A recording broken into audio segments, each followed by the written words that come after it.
I never imagined that the most painful sound I would hear at Christmas dinner would be my own children laughing at the man I loved. It happened 3 years after my divorce from Richard Hayes, the man I had spent nearly 4 decades married to, the father of my 2 children, and the person who seemed to believe that time had given him the right to judge every decision I made after we separated. That night, the snow outside my son Michael's house had fallen so gently that the entire neighborhood looked like something from a Christmas card. The porch lights glowed softly against the white yard, and the scent of pine wreaths hung in the cold December air. I remember standing there for a moment before ringing the doorbell, adjusting the wool scarf around my neck and glancing beside me at Daniel Brooks. Daniel stood quietly with his hands tucked into the pockets of his dark winter coat, his posture relaxed, his expression calm the way it always was. He wore the same simple kindness in his eyes that had made me trust him from the very first day we met. If you had looked at him that evening, you might have noticed the janitor's badge still clipped to his belt from his shift earlier that afternoon at the regional hospital. Daniel never bothered hiding it, never seemed embarrassed by the job. He worked with quiet pride. "Ready?" he asked gently. I nodded and rang the bell. Inside the house, warm light spilled across the hardwood floors as Michael opened the door with a cheerful holiday grin that faded the second his eyes landed on Daniel. "Mom," he said, forcing a polite tone, "you made it."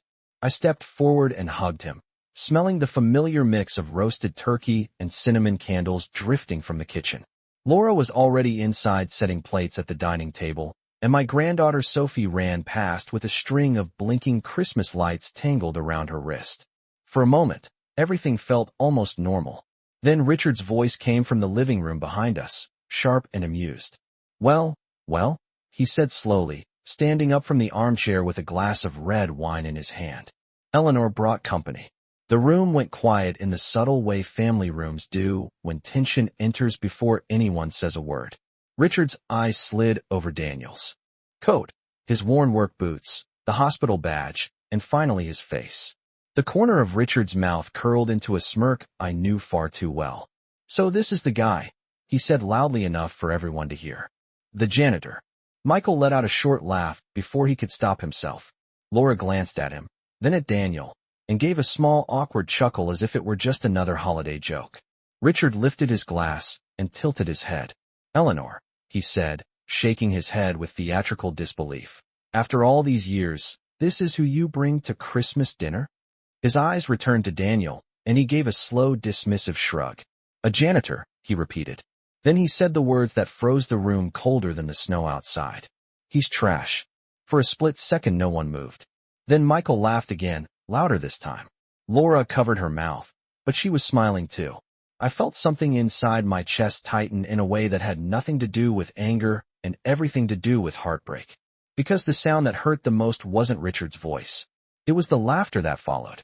And through all of it, Daniel Brooks did something I still remember with absolute clarity. He simply smiled. For a few seconds no one said anything else. The only sound in the room was the quiet hum of the heating vent and the faint clink of silverware from the kitchen where Laura had been setting the table. I stood there beside Daniel, feeling the warmth of the house against my coat, while a strange cold settled somewhere deeper inside me. My son Michael rubbed the back of his neck and gave a short, awkward laugh as if he had just heard something mildly amusing rather than deeply insulting. Laura looked down at the plates she was holding and then back at Daniel with the same polite smile people use when they are not sure whether they should apologize or continue pretending nothing happened. Richard took a slow sip from his wine glass, clearly pleased with himself. I had seen that look many times during the last years of our marriage, the look he wore whenever he believed he had won some small invisible contest. Daniel, however, did not react the way anyone expected. He did not argue. He did not defend himself. He simply stood there with that calm expression that had always been part of who he was, the corners of his mouth lifting slightly, as if the entire moment was nothing more than a passing breeze. Michael cleared his throat and gestured toward the dining room. He said dinner was almost ready and that everyone should sit down before the food got cold. The conversation shifted in the awkward way people change topics when they want tension to disappear without ever acknowledging it. Chairs scraped softly against the hardwood floor as we gathered around the long dining table that Laura had decorated with pine branches and small white candles. I took the seat beside Daniel, while Richard remained at the head of the table like he always had, as if the divorce papers we signed 3 years earlier had somehow never applied to him inside this house. Sophie was busy showing Daniel a small wooden ornament she had painted at school earlier that week. She held it up proudly and explained that it was supposed to be a snowman, even though it looked more like a lopsided cloud. Daniel listened with genuine interest, nodding and complimenting the careful brush strokes she had used. It was a simple moment, but I noticed something important. Sophie did not care about job titles or social status. She only cared that someone was kind enough to listen. Meanwhile, Richard leaned back in his chair and studied Daniel the way someone studies an object they do not quite respect. After a few minutes he spoke again, his tone light, but deliberately loud enough for everyone to hear. He asked Daniel whether hospital janitors received good health insurance or if the benefits mostly came in the form of free mop buckets and rubber gloves. Michael chuckled again. Laura did not laugh this time, but she did not object either. I felt my hands tighten around the edge of my napkin under the table. Daniel simply folded his hands in front of him and answered politely that the hospital treated its staff well and that the work kept him active. Richard raised his eyebrows with exaggerated surprise. He said that he supposed someone had to keep the floors shiny for the real professionals walking through those hallways. My daughter Laura finally spoke up then, though her voice carried an uncomfortable softness that did not make things better. She said that her father was only joking and that everyone should relax because it was Christmas. That was when I understood something I had been slowly realizing over the past few years. The laughter around the table was not about humor. It was about comfort. They were comfortable standing on one side of an invisible line while Daniel stood quietly on the other. And through all of it, Daniel Brooks kept that same small, peaceful smile on his face, as if he already knew something the rest of us had not yet discovered. The turkey was passed around the table, followed by bowls of mashed potatoes, roasted carrots, and warm dinner rolls. But the warmth of the meal did not reach the conversation. I could feel the tension moving quietly between every chair like a draft under a closed door. Daniel thanked Laura politely when she handed him a plate and complimented the smell of the food with the same calm sincerity he used when speaking to my granddaughter only minutes earlier. Richard watched him with the kind of curiosity that was never really curiosity at all. It was the look of someone trying to understand why another person refused to react the way they expected. For a few minutes the room filled with the ordinary sounds of dinner. Forks touched plates. Glasses clinked softly. Sophie talked about a school project involving cardboard snowflakes and glitter glue. Daniel listened carefully and asked her what color she had chosen for the background of her display board. She answered with great enthusiasm and began describing the difference between silver glitter and white glitter as if it were a scientific discovery. I watched Daniel nod with genuine attention, asking simple questions that made her feel important. Across the table, Michael leaned back in his chair and exchanged a look with Richard. It was the kind of look people share when they believe they understand the whole situation already. After a few more minutes, Richard cleared his throat again. The timing felt deliberate, almost practiced. He placed his wine glass down slowly and turned his attention directly toward Daniel. He asked how long someone could realistically stay in a job, like janitorial work, before wanting something more serious. His voice carried that smooth, confident tone he had always used during business meetings when he wanted to sound helpful while quietly establishing superiority. Daniel answered calmly that he had been working at the hospital for several years and that he appreciated the routine and the people he worked with. Richard raised his eyebrows again as if the answer had confirmed something he suspected all along. He said that most people eventually aim higher once they realize what the world has to offer. Michael laughed softly and added that hospitals must see a lot of interesting things from the floor level. Laura shifted in her seat and told them both that they should stop teasing because it was Christmas dinner, but her words carried more politeness than conviction. I felt my chest tighten again. What surprised me was not Richard. I had known that tone for years. What surprised me was how easily my own children allowed it to continue. Daniel placed his fork down for a moment and took a sip of water. His expression remained relaxed, almost thoughtful. Then he said something simple that changed the atmosphere in a quiet but unmistakable way. He said that every job inside a hospital matters because every role supports the people who are trying to save lives inside those walls. The way he said it was not defensive. It was calm and matter of fact. Sophie nodded immediately, as if the statement made perfect sense to her. Richard leaned back again and gave a soft, amused breath through his nose. He said that was a very noble perspective for someone with a mop. Michael smiled into his glass. Laura stared down at her plate, as if hoping the subject would disappear on its own. I looked at Daniel then. His hands were folded loosely near his plate, and that small, peaceful smile had returned again, the same one he had worn when we first walked through the door. In that moment, I began to understand something I had not noticed before. Daniel was not smiling because he was unaware of the disrespect around the table. He was smiling because he had already measured it and decided it was not worth carrying.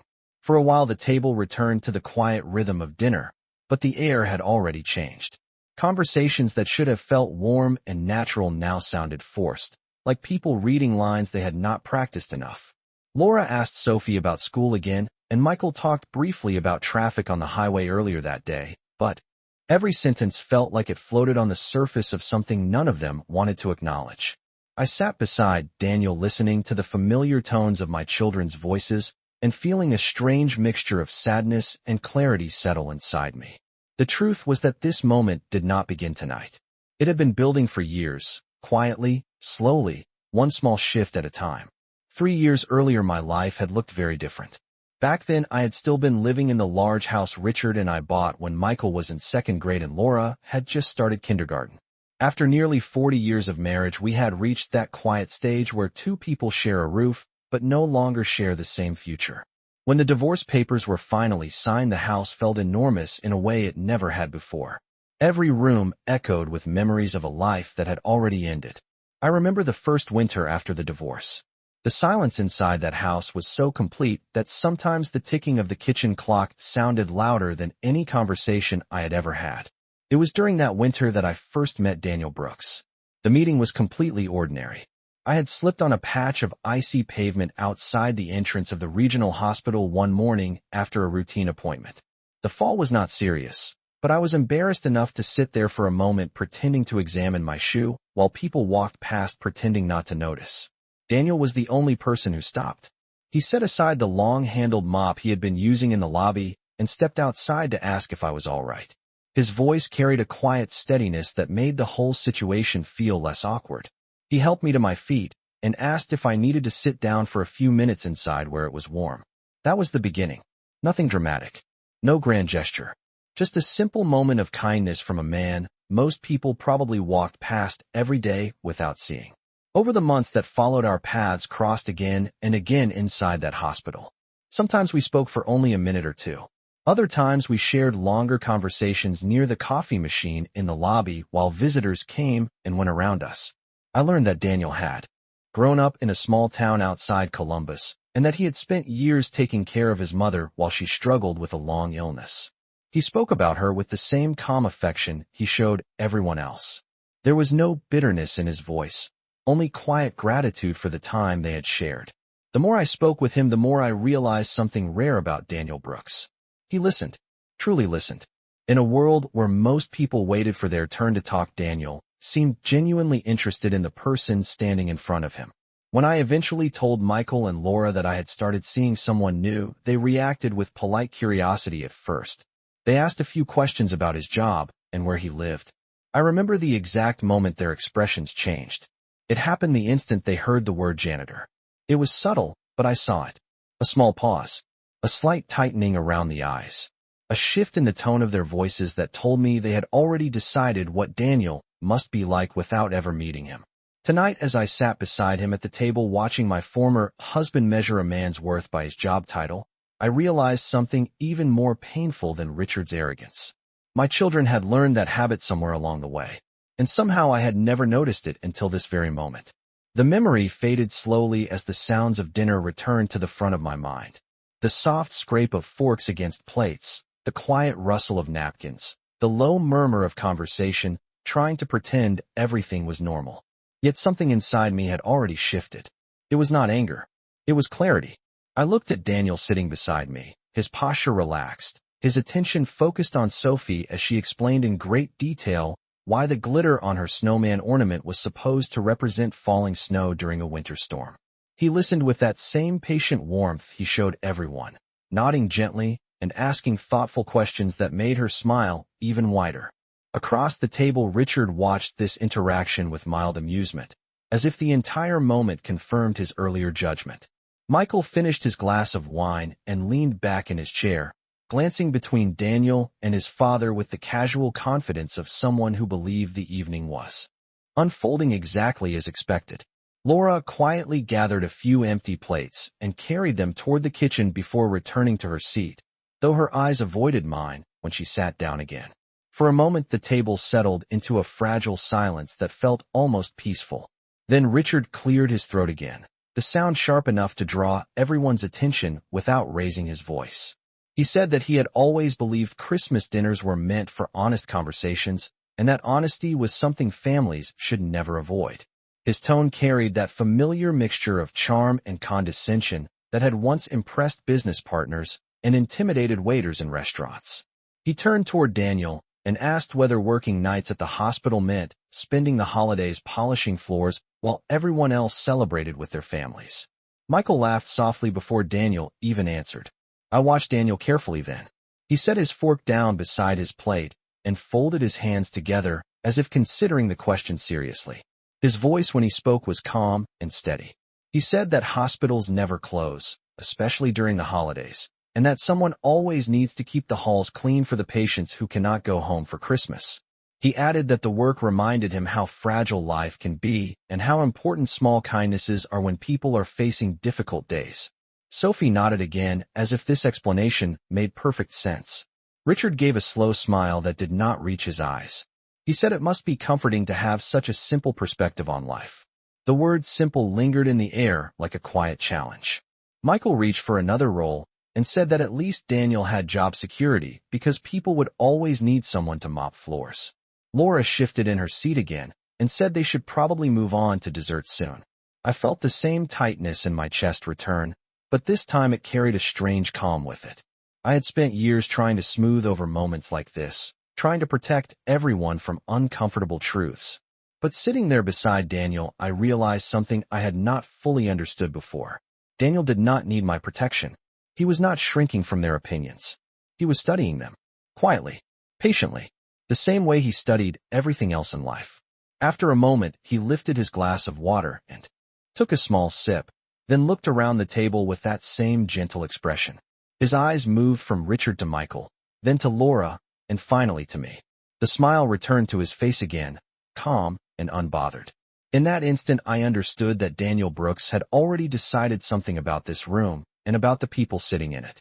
And whatever that decision was, it had nothing to do with the job title they kept repeating and everything to do with the way they were revealing themselves without even realizing it. The room had grown quieter by the time Laura brought out dessert. The pumpkin pie sat in the center of the table beside a bowl of whipped cream, its warm cinnamon scent filling the air in a way that should have felt comforting. Laura placed small dessert plates in front of each of us and tried to smile the way a host does when they want a gathering to stay cheerful. Sophie immediately brightened and asked Daniel if he liked pumpkin pie. Daniel told her that it had always been one of his favorite desserts, especially during winter. Sophie seemed satisfied with that answer and began carefully spooning whipped cream onto her slice with the seriousness of someone performing a very important task. For a brief moment, the conversation returned to simple things. Sophie talked about a holiday concert at her school, and Michael mentioned that the roads had been crowded all afternoon with people traveling to visit family. But the calm did not last.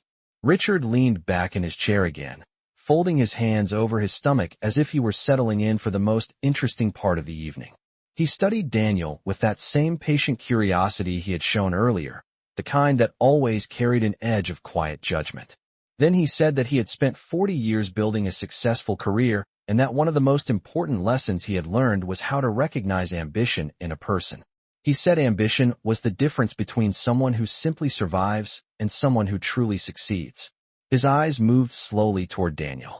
He said that some people were content doing the same small tasks every day without ever reaching higher. Michael nodded slightly as if he agreed with the sentiment. Laura shifted uncomfortably in her chair, but said nothing. Daniel finished his bite of pie before responding. He placed his fork carefully beside his plate and wiped his hands with a napkin in the same calm, deliberate way he did everything else. Then he said that success meant different things to different people. For some it meant large offices and impressive titles. For others it meant knowing that the work they did helped someone else get through a difficult day. His voice remained steady, not defensive, not argumentative, simply thoughtful. Richard gave a soft laugh that sounded almost sympathetic. He said that was a very philosophical answer for someone pushing a cleaning cart through hospital hallways. Michael chuckled quietly into his glass again. Laura finally spoke up and said that everyone should focus on enjoying the evening because it was supposed to be a family celebration. I watched Daniel then, carefully. There was still that same peaceful expression on his face, but now I could see something deeper beneath it. Not irritation, not embarrassment, something closer to quiet patience. It was the expression of a man who had already listened long enough to understand the pattern of a conversation. Daniel lifted his glass of water again and took a slow sip before setting it down. Then he looked across the table at Richard and asked a simple question in return. He asked Richard whether success had made him happy. The question was asked with genuine calm, not accusation, not sarcasm. Yet the table grew still the moment the words left his mouth. Richard blinked once, clearly surprised that the direction of the conversation had changed. Michael looked from his father to Daniel, as if trying to understand what had just happened. Laura lowered her eyes to her plate again. Sophie continued eating her pie, unaware that anything unusual had just occurred. Richard recovered quickly and said that happiness was the natural result of achievement. Daniel nodded slowly, as if considering the answer. Then he said something else that no one in that room seemed prepared for. He said that he had spent many years watching people during the most vulnerable moments of their lives inside those hospital walls. He said that when people faced serious illness or uncertainty, they rarely spoke about their job titles or the size of their houses. They spoke about the people who had treated them with kindness. The words were not loud. They were not dramatic. Yet, they settled over the table with a quiet weight that made the room feel smaller somehow. And for the first time that evening, Richard did not immediately respond. The silence after Daniel finished speaking did not feel hostile. It felt heavy, like the moment after someone opens a window in a room that has been closed for too long. For the first time that evening, Richard did not immediately fill the space with another clever remark. He sat there holding his wine glass, turning it slowly between his fingers as if searching for a response that would restore the comfortable balance he had controlled all night. Michael glanced at his father and then back at Daniel, clearly unsure whether the conversation was supposed to continue in the same direction. Laura reached for the coffee pot and quietly began pouring coffee into the small cups she had set out beside the dessert plates, her movements careful and deliberate. Sophie remained blissfully unaware of the tension that had settled around the table. She was busy explaining that the holiday concert at her school would include a choir, a small orchestra, and a group of fourth graders who would be ringing silver handbells. Daniel listened to her description with the same gentle focus he had shown since the beginning of the evening. He nodded and asked whether she felt nervous performing in front of so many people. Sophie admitted that she did feel nervous, but that her music teacher had told them to look at one friendly face in the audience and pretend they were singing just for that person. Daniel smiled and told her that sounded like very wise advice. Across the table, Richard finally set his wine glass down and leaned forward slightly. The moment had clearly unsettled him more than he wanted to admit. He said that philosophical observations were all very well, but the real world still rewarded people who aimed higher than basic survival. His voice carried less certainty than before, as if the earlier rhythm of his confidence had been interrupted. Daniel nodded again slowly. He said that ambition could be valuable when it helped people grow, but that ambition without perspective could also lead people to measure others in very narrow ways.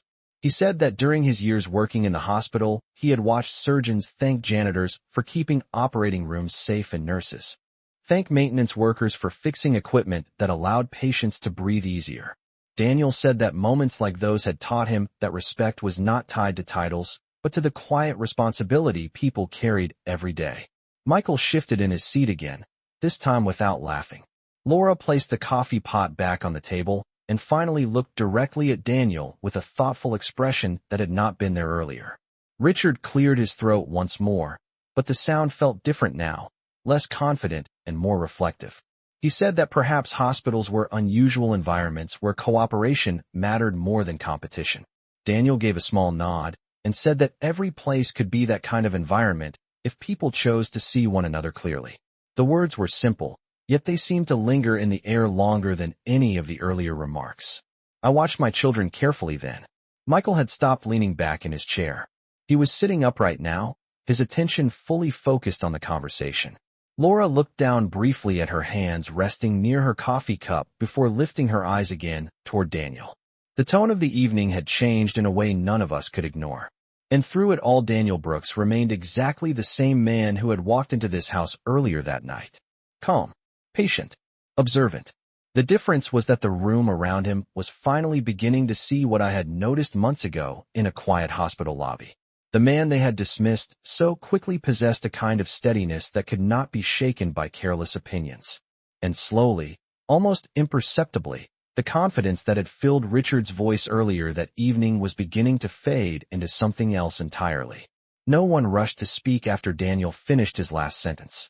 The room seemed to settle into a different kind of quiet, one that no longer felt sharp or mocking but thoughtful, almost cautious. Richard leaned back slowly in his chair, his fingers resting against the side of his wine glass, though he had not taken another sip in several minutes.